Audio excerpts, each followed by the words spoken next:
வணக்கம். ஜம் செய்திகளுக்காக தமிழ் மொழி. இந்திய நேரப்படி காலை 8:30 மணி செய்திகள். முதலில் ஜம் தலைப்புச் செய்திகளை காணலாம்.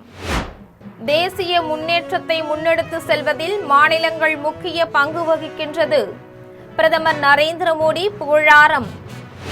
செயற்கை நுண்ணறிவு வீடியோக்களுக்கு தமிழ் வளர்ச்சித்துறையின் தணிக்கை கட்டாயம் இருக்க வேண்டும். பள்ளிக் கல்வித்துறை அமைச்சர் ராஜ்மோகன் அறிவிப்பு. நாங்கள் ஈரானுடன் ஒப்பந்தத்தில் கையெழுத்திட்டவுடன் ஹார்முஸ் நீரிணை அதிகாரப்பூர்வமாக திறக்கப்படும்.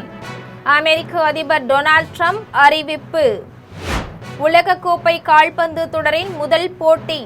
தொடரை வெற்றியுடன் தொடங்கியது மெக்சிகோ அணி. தமிழகத்தில் இன்று 4 மாவட்டங்களில் இடி மின்னலுடன் கூடிய மிதமான மழை பெய்ய வாய்ப்பு. சென்னை வானிலை ஆய்வு மையம் அறிவிப்பு.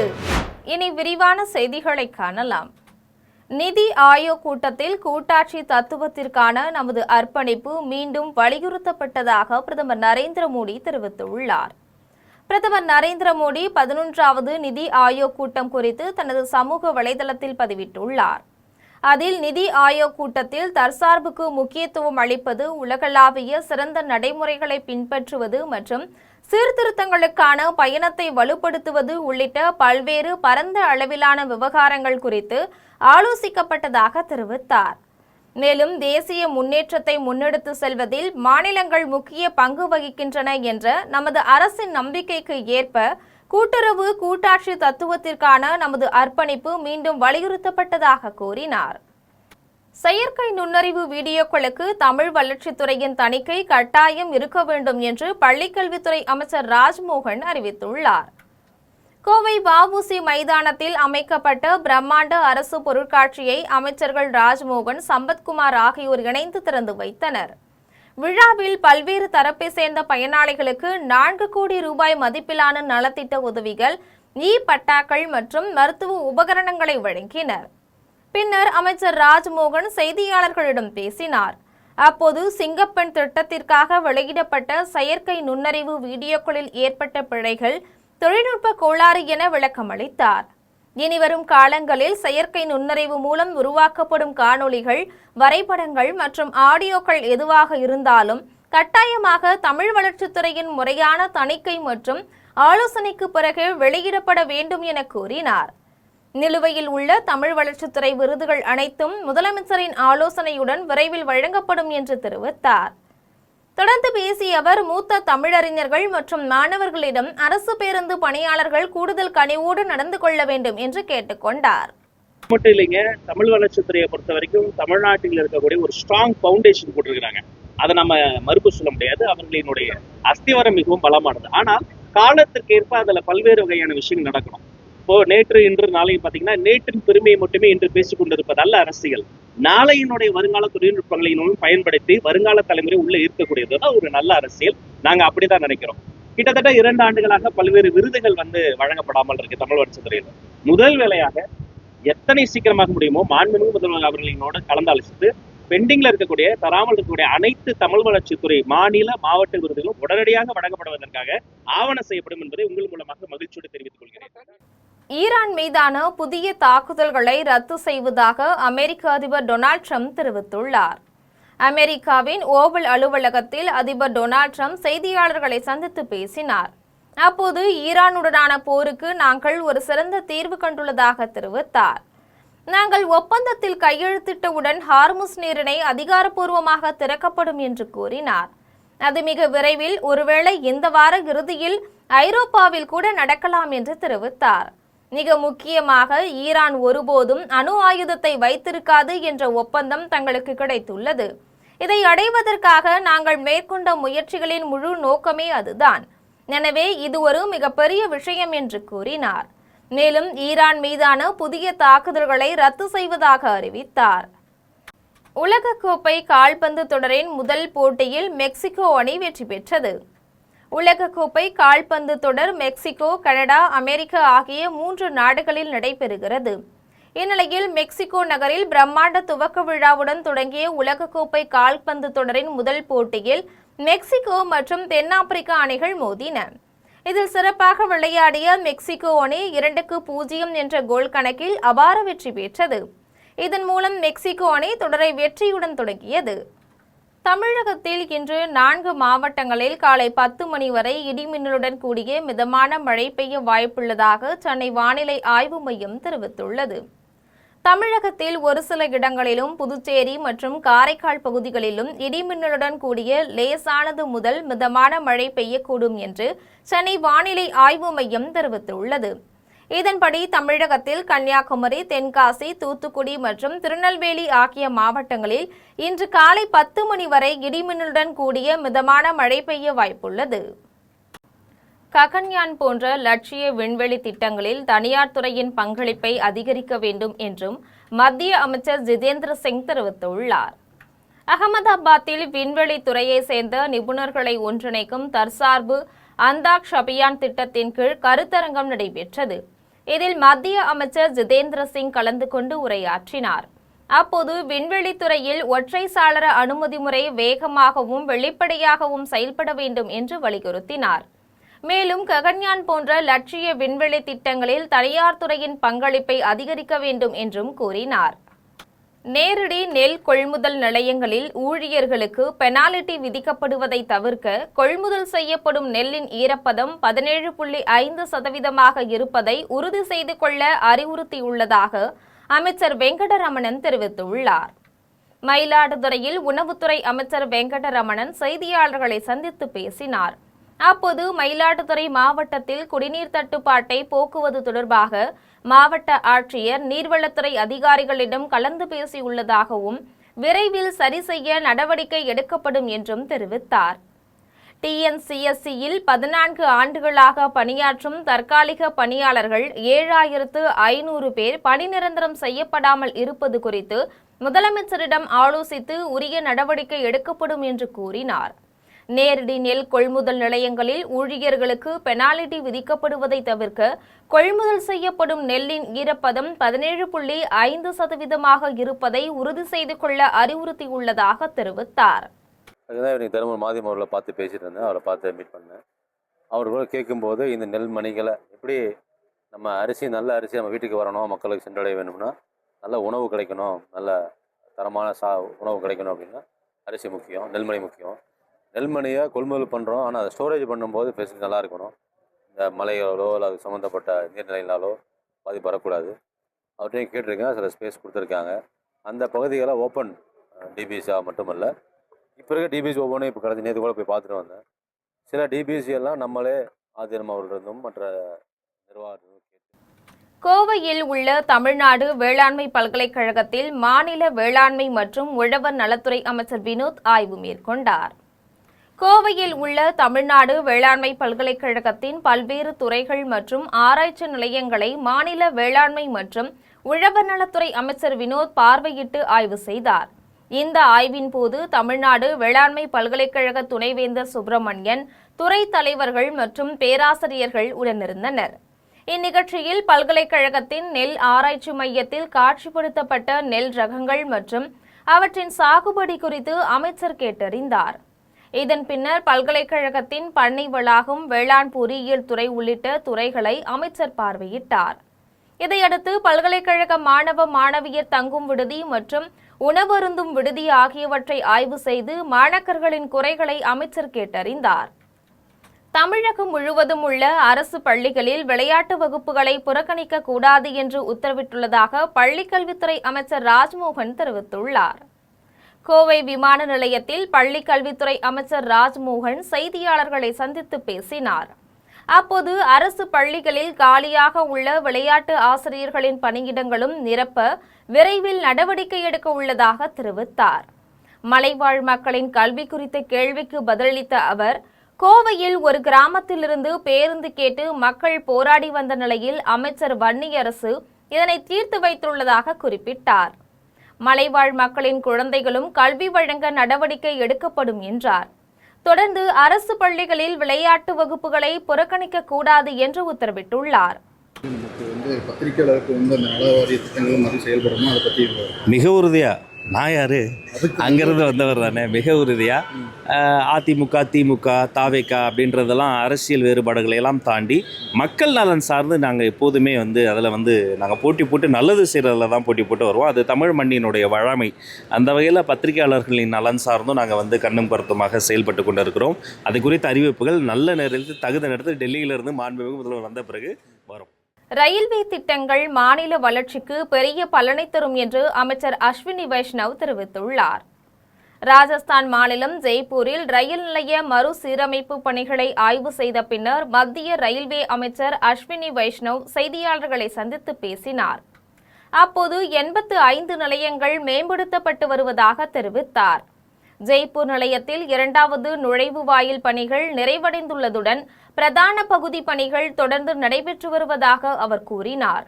பணிகள் நடைபெறும் போது கூட போக்குவரத்து இடையூறு இல்லாமல் கவனமாக செயல்படுத்தப்படுவதாகவும் இதுவே இந்தியாவின் தனி சிறப்பு எனவும் அவர் விளக்கினார்.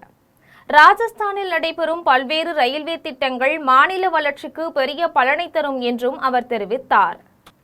பிரதமர் மோடி தலைமையிலான அரசின் 12 ஆண்டுகால நம்பிக்கை, வளர்ச்சி மற்றும் மக்கள் நலனை தங்கள் நோக்கம் என பாஜக சட்டமன்ற உறுப்பினர் அனுராக் தாக்கூர் தெரிவித்துள்ளார். இமாச்சல பிரதேசம் மாநிலம் ஹமீர்பூரில் பாஜக சட்டமன்ற உறுப்பினர் அனுராக் தாக்கூர் செய்தியாளர்களை சந்தித்து பேசினார். அப்போது பிரகதி பாத் யாத்திரையின் போது வளர்ச்சி திட்டங்கள் மற்றும் முக்கிய இடங்களை ஆய்வு செய்து வருவதாக கூறினார். பிரதமர் மோடி தலைமையிலான அரசின் 12 ஆண்டுகால நம்பிக்கை, வளர்ச்சி மற்றும் மக்கள் நலனே எங்கள் நோக்கம் என்றார். ஹமீர்பூரில் மருத்துவக் கல்லூரி மற்றும் 300 படுக்கைகள் கொண்ட மருத்துவமனை அமைக்கப்பட்டுள்ளது என்று கூறினார். நவீன உட்கட்டமைப்புடன் இந்த வசதிகள் செயல்படுவது மகிழ்ச்சி அளிப்பதாகவும் மருத்துவக் கல்லூரியில் 600 மாணவர்கள் பயின்று வருவதாகவும் கூறினார்.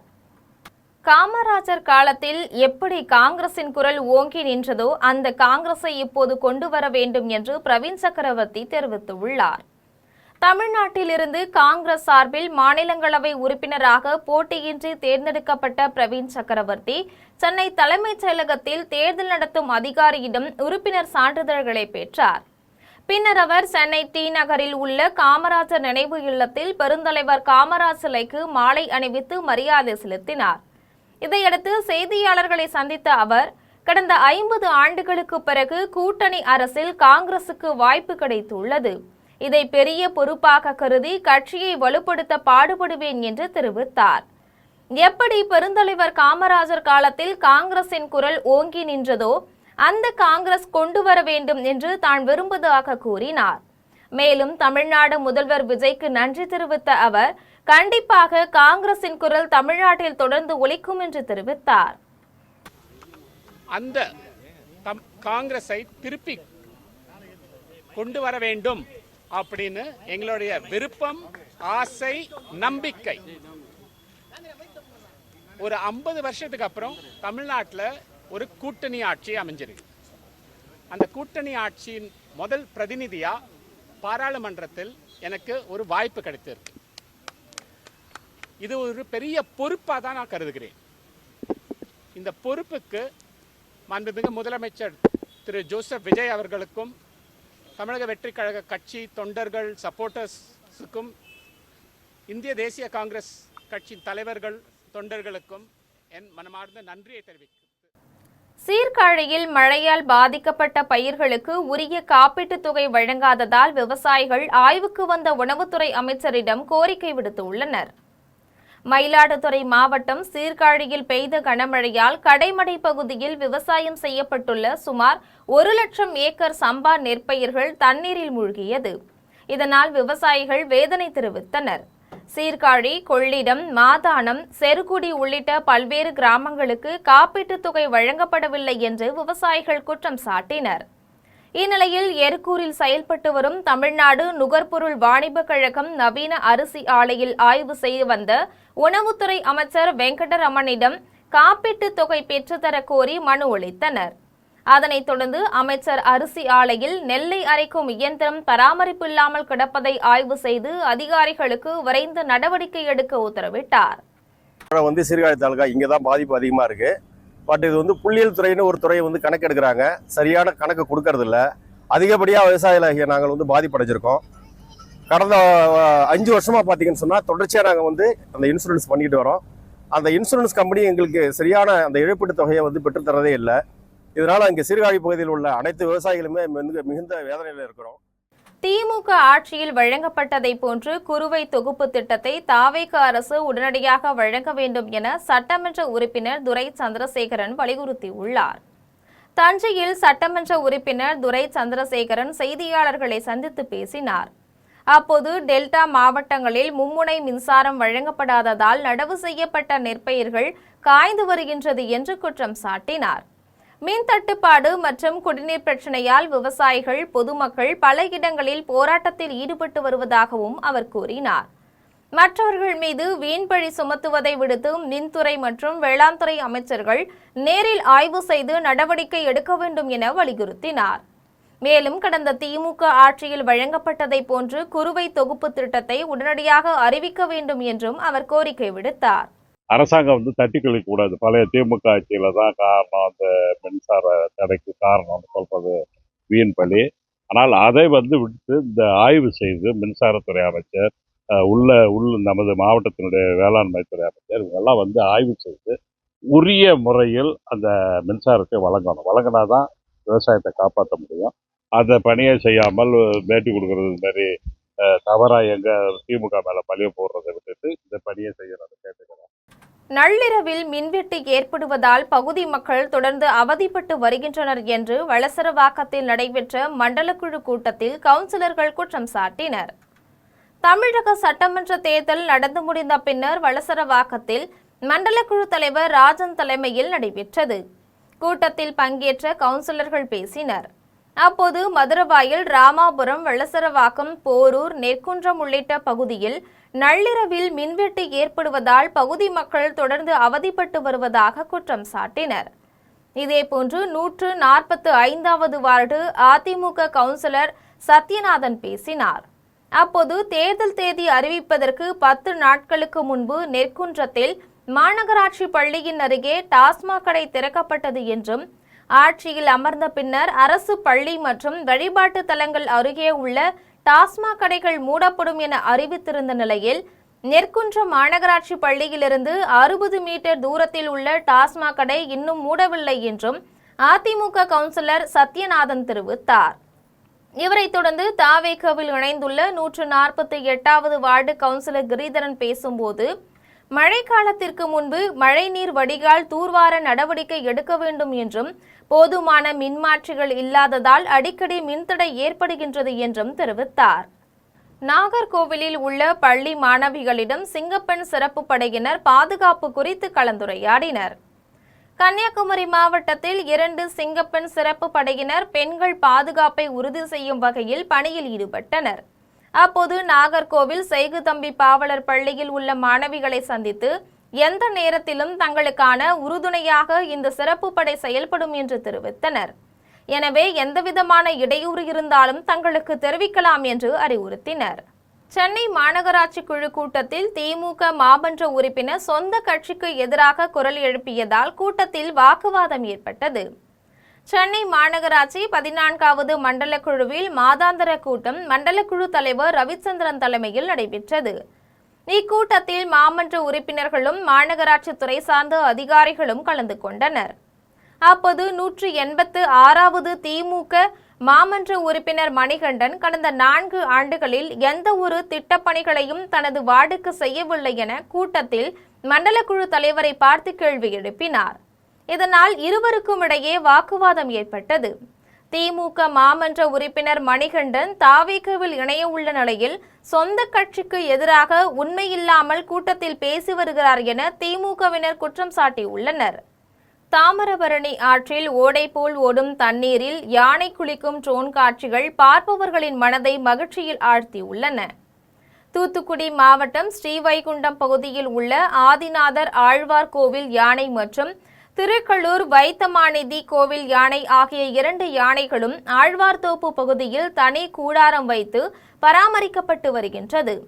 தற்போது தாமிரபரணி ஆற்றில் தண்ணீர் குறைந்தால் ஆற்றின் ஒருபுறம் ஓடை போல் ஓடும் தண்ணீரில் யானை குளித்தது.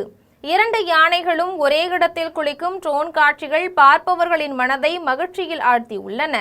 மீஞ்சூர் அருகே தொடர் மின்வெட்டை கண்டித்து நள்ளிரவில் பொதுமக்கள் சாலை மறியலில் ஈடுபட்டதால் அப்பகுதியில் பெரும் பரபரப்பு ஏற்பட்டுள்ளது. திருவள்ளூர் மாவட்டம் மேலூரில் இரவு நேரத்தில் நீடித்த மின்வெட்டை கண்டித்து பொதுமக்கள் சாலை மறியலில் ஈடுபட்டனர். மின்வெட்டு பிரச்சினை தொடர்பாக மின்வாரிய அதிகாரிகளை தொடர்பு கொண்டால் அலட்சியம் காட்டுவதாக கூறி காவல்துறையிடம் வாக்குவாதத்தில் ஈடுபட்டனர். தொடர்ந்து புதிய மின்மாற்றிகளை அமைத்து சீரான மின்சாரம் வழங்க நடவடிக்கை எடுப்பதாக மின்வாரிய அதிகாரிகள் உறுதியளித்ததை தொடர்ந்து பொதுமக்கள் சாலை மறியலை கைவிட்டு அங்கிருந்து கலைந்து சென்றனர். இதனால் பொன்னேரி திருவொற்றியூர் சாலையில் சிறிது நேரம் போக்குவரத்து பாதிக்கப்பட்டது. மத்திய அரசு கொள்முதல் செய்த நெல்லுக்கான ரூபாய் 500 கோடி வழங்க வேண்டும் என வலியுறுத்தி திருச்சி ஜங்ஷன் ரயில் நிலையத்தில் ஐயாக்கண்ணு தலைமையில் விவசாயிகள் தர்ணா போராட்டத்தில் ஈடுபட்டனர். தமிழக அரசின் நேரடி நெல் கொள்முதல் நிலையங்கள் மூலம் விவசாயிகள் விளைவிக்கும் நெல் கொள்முதல் செய்யப்படுகின்றது. இதேபோன்று மத்திய அரசின் நேஷனல் கன்சியூமர் கோஆபரேட்டிவ் ஃபெடரேஷன் சார்பில் டெல்டா உள்ளிட்ட தமிழகத்தின் பல்வேறு பகுதிகளில் கொள்முதல் நிலையங்கள் அமைக்கப்பட்டு தமிழக விவசாயிகளிடம் நெல் கொள்முதல் செய்யப்பட்டது. ரூபாய் 500 கோடிக்கு மேல் நெல் கொள்முதல் செய்யப்பட்டு 3 மாதங்களாகியும் இதுவரை விவசாயிகளுக்கு பணம் கொடுக்கவில்லை என்பதால் இது தொடர்பாக சமீபத்தில் தேசிய தென்னிந்திய நதிகள் இணைப்பு விவசாயிகள் சங்க தலைவர் ஐயாக்கண்ணு தமிழக முதலமைச்சர் ஜோசப் விஜயை சந்தித்து கோரிக்கை விடுத்தார். அப்போது மத்திய அரசிடமிருந்து 15 நாட்களில் அந்த தொகையை பெற்றுத்தர நடவடிக்கை எடுக்கப்படும் என தெரிவித்திருந்தார். ஆனால் இதுவரை விவசாயிகளுக்கு பணம் வந்து சேரவில்லை என்பதால் டெல்லியில் உள்ள சம்பந்தப்பட்ட அதிகாரியை பார்ப்பதற்காக ஐயாக்கண்ணு தலைமையிலான விவசாயிகள் ரயில் மூலம் டெல்லி புறப்பட்டு செல்ல திருச்சி ஜங்ஷன் ரயில் நிலையத்திற்கு வந்தனர். அப்போது ரயில்வே பாதுகாப்பு படை காவலர்கள் விவசாயிகளை தடுத்து நிறுத்தினர். அதனைத் தொடர்ந்து ரயில் நிலைய நுழைவு வாயில் பகுதியில் விவசாயிகள் தரையில் அமர்ந்து தர்ணா போராட்டத்தில் ஈடுபட்டனர். இதனால் அங்கு பரபரப்பு நிலவியது. 20 நாள் ஆச்சு, இன்னும் பணம் தரல, 500 கோடி தரல. இது சம்பந்தம் முதலமைச்சர்கிட்ட போய் புகார் பண்ணோம். போன 11ஆம் தேதி போன மாசம் அவர் தமிழ்நாடு சிவில் சப்ளை கார்பரேஷனுடைய எம்டி அண்ணாதுரையையும் அக்ரி செக்ரட்டரி பழனிசாமியும் கூப்பிட்டு இந்த டிஎம் முத்துராமலிங்கத்தையும் கூப்பிட்டு உடனே டெல்லிக்கு போய் மத்திய சர்க்கார்ட்ட பேசி பணத்தை வாங்கிக்கணும்னு சொன்னாங்க. சொல்லியே 1 மாசம் ஆச்சு, இன்னும் பணம் வரல. பல்வேறு கோரிக்கைகளை வலியுறுத்தி ஆட்சியர் அலுவலகத்தை முற்றுகையிட்ட விவசாயிகள் ஆர்ப்பாட்டத்தில் ஈடுபட்டனர். தஞ்சாவூரில் தமிழக விவசாய சங்கங்களின் கூட்டு இயக்கத்தினர் பல்வேறு கோரிக்கைகளை வலியுறுத்தி மாவட்ட ஆட்சியர் அலுவலகத்தை முற்றுகையிட்டு ஆர்ப்பாட்டத்தில் ஈடுபட்டனர். அப்போது விவசாய கடன்களை முழுமையாக தள்ளுபடி செய்யவும், மேகதாது அணை திட்டத்தை தடுக்கவும், குறுவை சாகுபடி செய்யாத விவசாயிகளுக்கு ஏக்கருக்கு ரூபாய் 15,000 நிவாரணம் வழங்கவும் கோரிக்கை விடுத்தனர். மேலும் விவசாயிகளை இழிவுபடுத்தி பேசிய அமைச்சர் ஆதவ் அர்ஜுனா மன்னிப்பு கேட்க வேண்டும் என வலியுறுத்தினர். போராட்டத்தை ஒட்டி மாவட்ட ஆட்சியர் அலுவலகம் வளாகத்தில் பலத்த போலீஸ் பாதுகாப்பு போடப்பட்டிருந்தது. இப்ப தேர்தல் வாக்குறுதிப்படி 5 ஏக்கர் குறு விவசாயிகளுக்கு முழு கடனையும் தள்ளுபடி பண்ணுறதா அறிவிச்சாங்க. அதே மாதிரி பெரிய விவசாயிகளுக்கு 50% தள்ளுபடி பண்ணுறதுன்னு அறிவிச்சாங்க. இதுவரையிலையும் தள்ளுபடி பண்ணலை. இப்போ மேட்டூரில் தண்ணி கிடையாது. 6 லட்சம் ஏக்கருக்கு மேலே நாங்கள் குறு விவசாயம் பண்ணுவோம். போதைப் பொருள் மொத்த விற்பனை கும்பல் மீது நடவடிக்கை எடுக்க வலியுறுத்தியும் இந்திய மாதர் தேசிய சம்மேளனம் சார்பில் கண்டன ஆர்ப்பாட்டம் நடைபெற்றது. திருச்சி மாவட்டம் காஜாப்பேட்டையில் இந்திய மாதர் தேசிய சம்மேளனம் சார்பில் கஞ்சா மற்றும் போதைப்பொருள் விற்பனையை தடுக்க பெண்கள் மற்றும் பொதுமக்கள் ஆர்ப்பாட்டத்தில் ஈடுபட்டனர். அப்போது அங்கு வந்த காவல்துறையினர் அனுமதியின்றி போராட்டம் நடத்த முடியாது என கூறி கலைந்து செல்லுமாறு எச்சரித்ததாக கூறப்படுகின்றது. மேலும் போராட்டத்தில் ஈடுபட்ட பெண்களிடம் காவல்துறையினர் அநாகரிகமாக நடந்து கொண்டதாகவும் குற்றச்சாட்டு எழுந்துள்ளது. கஞ்சா மற்றும் போதைப்பொருள் விற்பனையை உடனடியாக தடுக்க வேண்டும். சம்பவத்தில் தொடர்புடைய காவல்துறையினர் மீது உரிய விசாரணை நடத்தி நடவடிக்கை எடுக்க வேண்டும் என்றும் பொதுமக்கள் மற்றும் சமூக ஆர்வலர்கள் கோரிக்கை விடுத்துள்ளனர். அப்துல் கலாம் ஐயா என்ன சொன்னாரு, வருங்கால இந்தியா நம்ம இளைஞர் கையிலன்னு சொன்னார்ல. இப்ப உண்மையாலுமே இளைஞர் கையில எல்லாம் இல்ல. இளைஞர் பூரா என்ன பண்றாங்கன்னா அந்த போதை மாத்திரை பின்னாடியே தான் போயிட்டு இருக்கிறாங்க. நாங்க தமிழக அரசுக்கு என்ன கோரிக்கை வைக்கிறேன்னா, இதுக்கு முன்னாடி நடந்த ஆட்சியில சந்து பொந்து இந்த எங்க பார்த்தாலும் கஞ்சா, ஸ்கூல் பசங்க கஞ்சா, ஊசி, காலேஜ்ல கஞ்சா ஊசி எல்லார் வீட்லயும். இப்ப இந்த இடம் வந்து மெயினான இடத்துல எல்லார் வீட்லயும் கஞ்சா. வீட்டுக்கு ஒரு இளைஞர்கள் வந்து இந்த கஞ்சாவுக்கு அடிமை விக்கிறாங்க. ஒரு தனி நபருக்கு வந்து ஒரு இடத்துல கஞ்சா வச்சுக்கிட்டு எல்லா இளைஞர்கள்ட்ட கொடுத்து கொண்டு விக்கிறாங்க. சூலூர் சிறுமி வழக்கில் கைதான இருவரிடமும் குற்றப்பத்திரிகை நகல்கள் வழங்கப்பட்டுள்ளது. கோவை மாவட்டம் சூலூரில் 10 வயது சிறுமி பாலியல் வன்கொடுமை செய்யப்பட்டு உயிர் பறிக்கப்பட்டார். இந்த வழக்கில் கார்த்திக், மோகன்ராஜ் கைது செய்யப்பட்டு போக்சோ மற்றும் கொலை வழக்கு பதிந்து மத்திய சிறையில் அடைக்கப்பட்டுள்ளனர். தொடர்ந்து காவல்துறை விசாரணை 819 பக்கங்கள் கொண்ட குற்றப்பத்திரிகை இ-ஃபைலிங் முறையில் போக்சோ நீதிமன்றத்தில் தாக்கல் செய்யப்பட்டது. இந்நிலையில் குற்றப்பத்திரிகை நகல் கைது செய்யப்பட்ட இருவருக்கும் வழங்கப்பட்டுள்ளது. ஏரலில் கஞ்சா கடத்தி வந்த இளம்பெண் உள்ளிட்ட 2 பேரிடமிருந்து காவல்துறையினர் 2 கிலோ கஞ்சாவை பறிமுதல் செய்தனர். தூத்துக்குடி மாவட்டம் ஏரல் பகுதியில் கஞ்சா கடத்தி வரப்பட்டதாக ஏரல் காவல்துறையினருக்கு தகவல் கிடைத்தது. அதன் பேரில் ஏரல் காவல் ஆய்வாளர் ஆதம் அலி தலைமையிலான காவல்துறையினர் தீவிர வாகன தணிக்கையில் ஈடுபட்ட போது சந்தேகப்படும் வகையில் இருசக்கர வாகனத்தில் வந்த இளம்பெண்ணையும் அவருடன் வந்த ஆண் நண்பரையும் பிடித்து விசாரணை செய்தனர். அதில் ஏரல் அருகே உள்ள கோட்டூர் தெற்கு தெருவை சேர்ந்த கனிதா மற்றும் அவரது 2 நண்பர்களும் கஞ்சா கடத்தி வந்தது தெரிய வந்தது. இதையடுத்து அவர்களிடமிருந்து 2 கிலோ கஞ்சா மற்றும் இருசக்கர வாகனம் உள்ளிட்ட பொருட்களை பறிமுதல் செய்து அவர்களை சிறையில் அடைத்தனர். திருச்சி காட்டூர் பகுதியில் சிறுமிக்கு பாலியல் ரீதியாக சைகை காட்டி தொந்தரவு செய்த ரவுடியை அனைத்து மகளிர் காவல்துறையினர் கைது செய்தனர். திருச்சி காட்டூர் பகுதியை சேர்ந்த மனோஜ் என்பவர் தனது 15 வயது மகளுடன் அரியமங்கலம் ரயில் நகர் பகுதியில் உள்ள பேக்கரி கடைக்கு வந்திருந்தார். அப்போது அங்கு வந்த அரியமங்கலம் மலையப்பன் நகரை சேர்ந்த ரவுடி ரங்கநாதன் குடிபோதையில் கடையில் நின்றிருந்த சிறுமியிடம் பாலியல் ரீதியான சைகைகளை காட்டி பாலியல் தொந்தரவு செய்துள்ளார். இதுகுறித்து சிறுமியின் தந்தை மனோஜ் அளித்த புகாரின் பேரில் பொன்மலை அனைத்து மகளிர் காவல் நிலைய காவல்துறையினர் ரவுடி ரங்கநாதன் மீது வழக்கு பதிவு செய்து போக்சோ சட்டத்தில் கைது செய்தனர். சரித்திர பதிவேடு குற்றவாளியான ரங்கநாதன் மீது கொலை முயற்சி உள்ளிட்ட 7 வழக்குகள் நிலுவையில் உள்ள நிலையில் கடந்த சில மாதங்களாக சிறையில் இருந்த ரங்கநாதன் 2 நாட்களுக்கு முன்பு ஜாமீனில் வெளியே வந்தார் என்பது குறிப்பிடத்தக்கது. எர்ணாகுளம் அருகே குப்பை அகற்றும் லாரி டேங்கர் லாரி மீது மோதியதில் கட்டுப்பாட்டை இழந்து பாலத்தின் தடுப்பு சுவரை உடைத்து அந்தரத்தில் தொங்கிய சம்பவம் பரபரப்பை ஏற்படுத்தியுள்ளது. கேரள மாநிலம் எர்ணாகுளம் மாவட்டம் தேவர் பாலத்தில் சென்ற குப்பை அகற்றும் லாரி டேங்கர் லாரி மீது மோதியதில் கட்டுப்பாட்டை இழந்து பாலத்தின் தடுப்பு சுவரை உடைத்து அந்தரத்தில் தொங்கியது. விபத்தில் லாரி ஓட்டுநர் சிறு காயங்களுடன் உயிர் தப்பினார். தகவல் அறிந்து வந்த தீயணைப்பு மற்றும் மீட்பு படையினர் 2 கிரேன்களின் உதவியுடன் சுமார் 4 மணி நேரம் போராடி லாரியை பத்திரமாக மீட்டனர். இந்த மீட்பு பணியால் அப்பகுதியில் பல மணி நேரம் போக்குவரத்து பாதிக்கப்பட்டது. மதக்கடி பகுதியில் தென்னை மரத்தின் கீழ் மழைக்கு ஒதுக்கிய போது இடி விழுந்ததில் படுகாயமடைந்த பள்ளி மாணவன் சிகிச்சைக்காக காரைக்கால் அரசு மருத்துவமனையில் அனுமதிக்கப்பட்டுள்ளார். புதுச்சேரி மாநிலம் காரைக்கால் மாவட்டத்தில் மதக்கடி பகுதியில் இடியுடன் பெய்த மழையில் தென்னை மரத்தின் அருகில் நின்றிருந்த 7ஆம் வகுப்பு அரசு பள்ளி மாணவன் அஸ்வித் மீது இடி விழுந்தது. இதில் பலத்த காயமடைந்த மாணவன் அஸ்வித்தை அருகிலிருந்த பொதுமக்கள் மீட்டு உடனடியாக அருகிலிருந்த காரைக்கால் அரசு மருத்துவமனைக்கு கொண்டு சென்றனர். அங்கு தீவிர சிகிச்சை பிரிவில் மாணவன் அஸ்வித் சிகிச்சை பெற்று வருகிறார். அரசு பள்ளி மாணவன் மீது இடி விழுந்த சம்பவம் காரைக்காலில் பெரும் சோகத்தை ஏற்படுத்தியது. தனியார் பேருந்தும் இருசக்கர வாகனமும் நேருக்கு நேர் மோதிய விபத்தில் 2 இளைஞர்கள் உயிரிழந்த சம்பவம் அப்பகுதியில் பெரும் சோகத்தை ஏற்படுத்தியுள்ளது.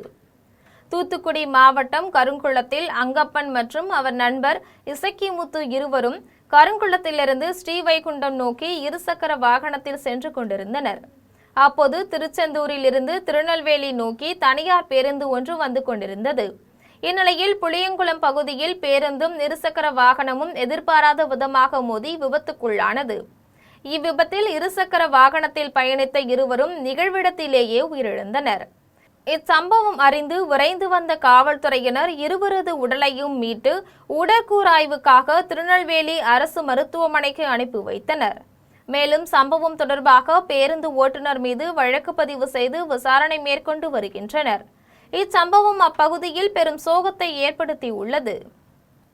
திருக்கழுக்குன்றம் வேதகிரீஸ்வரர் கோவிலின் அடிவாரத்தில் இந்து முன்னணியினர் பட்டாசு வெடித்து உற்சாக வரவேற்பு அளித்தனர். செங்கல்பட்டு மாவட்டம் திருக்கழுக்குன்றம் அடுத்த மங்களம் பைபாஸ் சாலையில் ஞானமூர்த்தீஸ்வரர் சமேத குலசேகரப்பட்டினம் முத்தாரம்மன் ஆலயம் கட்டப்பட்டு வருகின்றது. ஆலய திருப்பணிகள் 70% முடிவடைந்த நிலையில் அங்கு புதிதாக சிலைகள் செய்யப்பட்டது.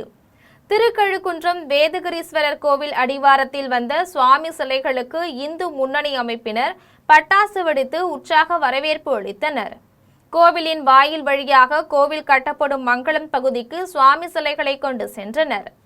பிரதிஷ்டை செய்ய உள்ள அனைத்து தெய்வ சிலைகளையும் ஒரு மண்டலம் 48 நாட்கள் புனித நீரில் வைக்கும் பணி மேற்கொள்ளப்பட்டது. வழி நெடுகிலும் ஆன்மீக அன்பர்கள் பலர் ஞானமூர்த்தீஸ்வரர் குலசேகரப்பட்டினம் முத்தாரம்மன் சுவாமி சிலைகளை வழிபாடு செய்தனர்.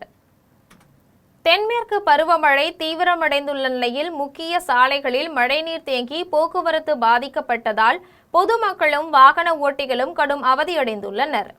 கேரளாவில் தென்மேற்கு பருவமழை தீவிரமடைந்து பல மாவட்டங்களில் கனமழை மற்றும் சாரல் மழை பெய்து வருகின்றது. அந்த வகையில் இடுக்கி, எர்ணாகுளம், திருச்சூர் மாவட்டங்களுக்கு ஆரஞ்சு அலர்ட் விடுத்து வானிலை ஆய்வு மையம் அறிவித்துள்ளது. மேலும் 10 மாவட்டங்களுக்கு மஞ்சள் எச்சரிக்கை விடுக்கப்பட்டு முன்னெச்சரிக்கை நடவடிக்கைகள் எடுக்கப்பட்டு வருகின்றன. திருவனந்தபுரத்தில் தம்பானூர், ஸ்ரீகாரியம் உள்ளிட்ட முக்கிய சாலைகளில் மழைநீர் தேங்கி போக்குவரத்து பாதிக்கப்பட்டது. இதனால் பொதுமக்களும் வாகன ஓட்டிகளும் கடும் சிரமத்திற்கு உள்ளாகினர். மீண்டும் தலைப்புச் செய்திகள். தேசிய முன்னேற்றத்தை முன்னெடுத்து செல்வதில் மாநிலங்கள் முக்கிய பங்கு வகிக்கின்றது. பிரதமர் நரேந்திர மோடி புகழாரம். செயற்கை நுண்ணறிவு வீடியோக்களுக்கு தமிழ் வளர்ச்சித்துறையின் தணிக்கை கட்டாயம் இருக்க வேண்டும். பள்ளிக் கல்வித்துறை அமைச்சர் ராஜ்மோகன் அறிவிப்பு. நாங்கள் ஈரானுடன் ஒப்பந்தத்தில் கையெழுத்திட்டவுடன் ஹார்முஸ் நீரிணை அதிகாரப்பூர்வமாக திறக்கப்படும். அமெரிக்க அதிபர் டொனால்ட் ட்ரம்ப் அறிவிப்பு. உலகக்கோப்பை கால்பந்து தொடரின் முதல் போட்டி. தொடரை வெற்றியுடன் தொடங்கியது மெக்சிகோ அணி. தமிழகத்தில் இன்று 4 மாவட்டங்களில் இடி மின்னலுடன் கூடிய மிதமான மழை பெய்ய வாய்ப்பு. சென்னை வானிலை ஆய்வு மையம் அறிவிப்பு. இத்துடன் ஜெம் செய்திகள் நிறைவடைகின்றன. மீண்டும் ஜெம் செய்திகள் மதியம் 1:30 மணிக்கு. உடனுக்குடன் செய்திகளை காண ஜெம் லைவ்.tv என்ற இணையதளத்தில் இணைந்திருங்கள். நன்றி, வணக்கம்.